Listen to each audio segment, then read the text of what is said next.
It is Tuesday. There's content on Tuesdays. This one isn't enormous, but there is new content, interesting things to talk about with the brand new patch. Leave a like down below, subscribe to the channel. Let's get into it. We do have a brand new multiplayer program edition today, which I want to talk about, featuring a pretty cool new card. So as you guys know from the first season, that's a bad word. You can't talk about seasons in MLB 25. They had multiple drops of missions so you could get fast or truncated progress. Then they tell you when you can progress further. There's missions today. You get 10 home runs, get 5 points. 5 saves, get 10 points. 3,500 PXP, which today marks yet another double PXP week. I gotta say, when they first put it out, I thought it was awesome. I really liked it. And I still do like it. It offers quick progress. Feels a little less special to a point.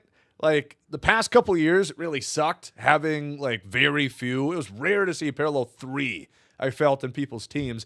Now, every card is pretty much a Super Fractor Parallel 5. Kind of ruins the muster a little bit, but it's really good for quick progress and grinding, which I appreciate that. Give up 3 home runs in events. You'll see what that's inferring in a little bit here.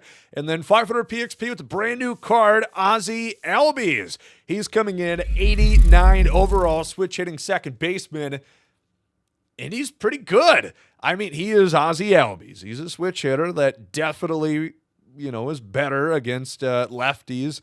Typically, I think is historically Aussie Albies splits. Even though this year it's been a little bit different. In this card, he's got maxed out contact left, 70 power against lefties, and then 71-90 against right. That is how you build a switch hitting Atlanta Brave card. And you know what? He's got 91 clutch. 60 speed on him. The fielding is not amazing. 70 reaction, 67 fielding. The arm's okay. I mean, for relays, it's not great, but just from second base, could be worse.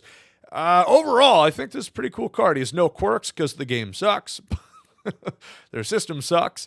And there we go. Aussie Albies at 100 points in the multiplayer program. There she be. There we go. So that is coming in. And there's also the Moonshot event today. I'm guessing, still no rewards in events. That sucks. But the rules here, any legend batters or common batters with Aussie Albies. I guess, you can't use Satchel Paige. I get why here, because it's Moonshot. The common pitchers plus Satchel Paige, you'd be the only pitcher you face. Interesting. It's a little spin on Moonshot. You can only use retired players, not active players, so that might impact your teams a little bit. Again, I really do think the event mode, this one's going to be locked at Coors Field for this one.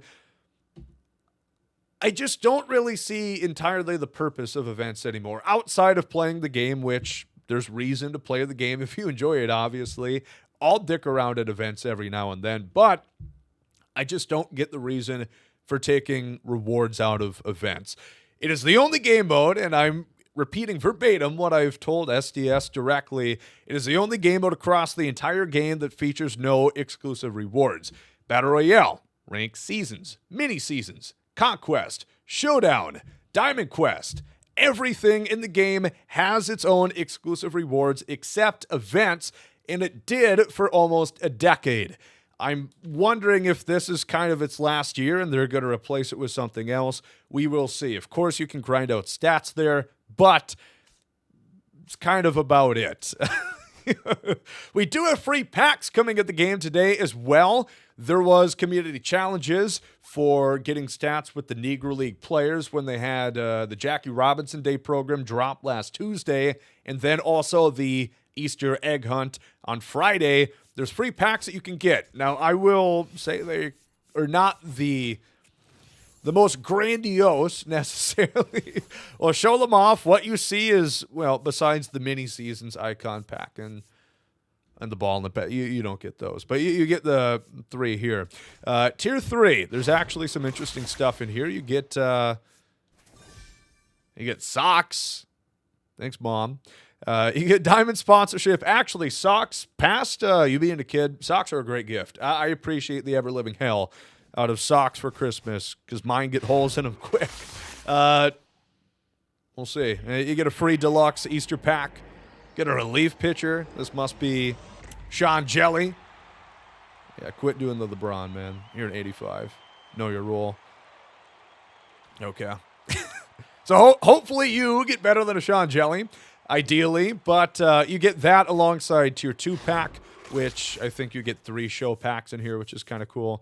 You get a gold bat. You get, equipment item, and then you're going to get the sponsorship as well.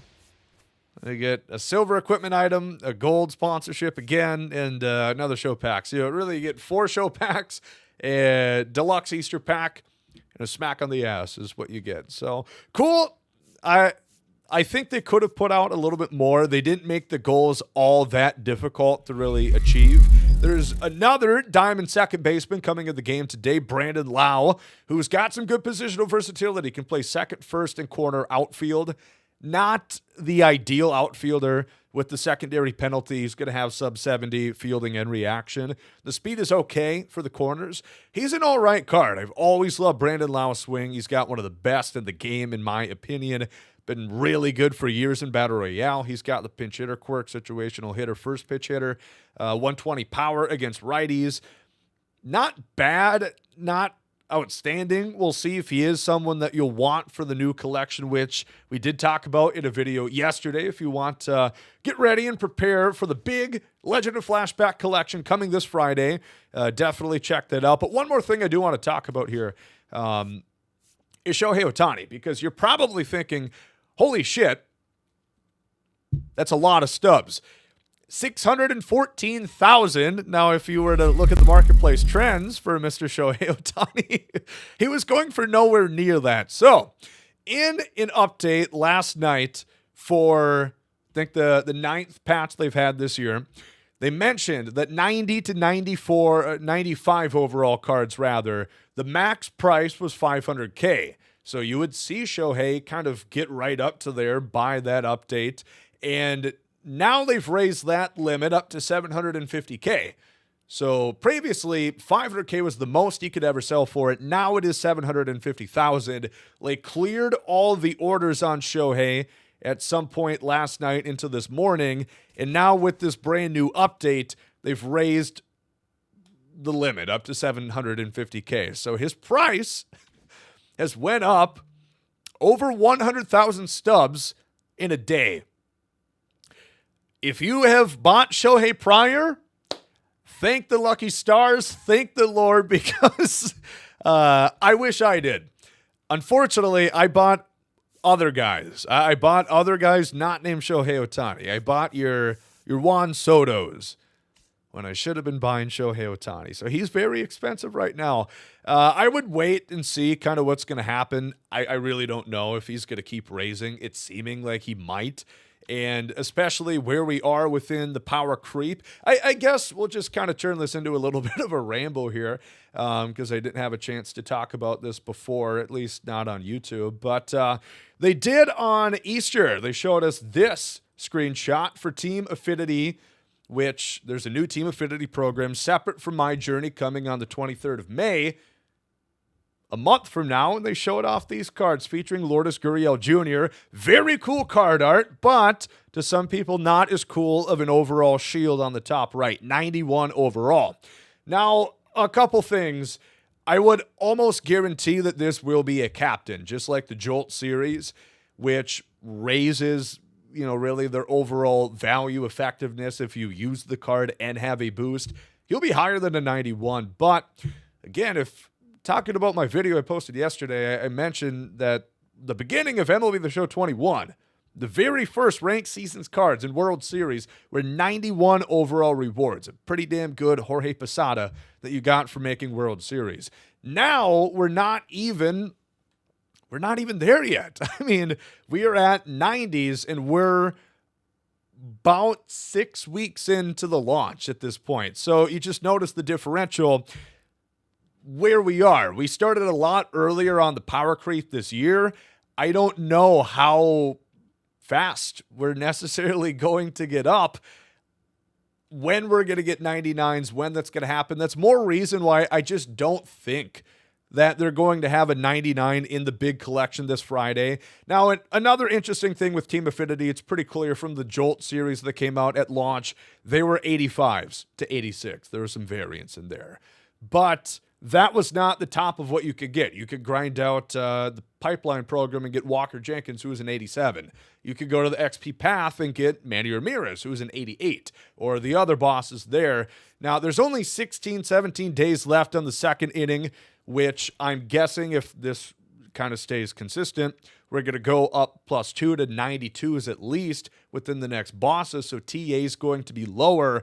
They're really doing a lot of different stuff with Team Affinity. Again, this is not going to be my journey. This is going to be something separate. So that is interesting.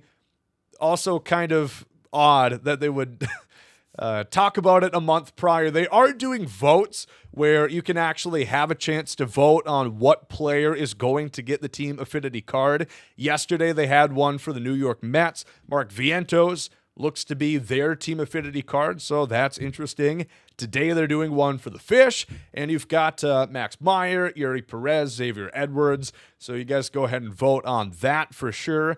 And, I guess the only other thing I want to talk about, co-op, because we have had a lot of issues with that mode.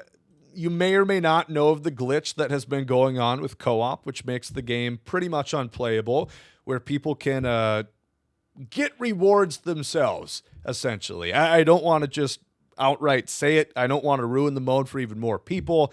If you want to find out about it, it's not hard.